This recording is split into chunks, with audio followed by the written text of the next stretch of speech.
Why Triumph shifting from 400cc to 350cc? Majority of Triumph bikes వచ్చేసి 400cc కేటగిరీలోనే ఉంటాయి. Like speed 400, T4, scrambler 400, XC, థ్రక్స్టన్ 400. అసలు main reason ఏంటిది Triumph 400cc నుంచి 350ccకి shift కావడం? Main reason వచ్చేసి GST 2.0. Bikes up to 350cc మీద earlier 28% GST అనేది ఉంటుండే, కానీ ఇప్పుడు 28% నుంచి 18%కి చేంజ్ అయింది. దీనివల్ల ఒక 10-20K అనేది బెనిఫిట్ గా ఉంటుంది below 350cc category bikes above 350cc ఏంటంటే ఎర్లియర్ 28% జిఎస్టీ ప్లస్ 3% సెస్ అనేది ఉంటుండే, 31% ట్యాక్స్ అనేది ఉంటుండే. ఆ 31% నుంచి ఇప్పుడు 40% చేంజ్ చేశారు. సో బైక్స్ అబౌవ్ 350cc ఒక 15-30K అనేది ఎక్స్పెన్సివ్ సైడ్ అనేది వెళ్తుంది. మళ్ళీ ఎలక్ట్రిక్ వెహికల్స్ మీద 5% జిఎస్టీ ఓన్లీ, ఎందుకంటే ఎలక్ట్రిక్ వెహికల్స్ ని ఎంకరేజ్ చేయాలని. All the Triumph bikes are 400cc, 40% జిఎస్టీలో వస్తుంది. సో జిఎస్టీ 2.0 వచ్చిన తర్వాత brands like Triumph, KTM, Bajaj bikes ఉంటాయి కదా, జిఎస్టీ 2.0ని అబ్జర్వ్ చేసుకున్నాయి, బైక్ ప్రైజెస్ అనేది ఇంక్రీజ్ చేయలేదు.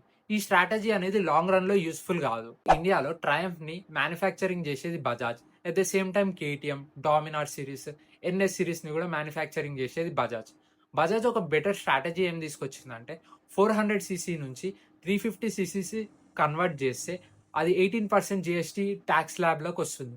15-20K అనేది లెస్ ఎక్స్పెన్సివ్ సైడ్ అనేది వస్తుంది.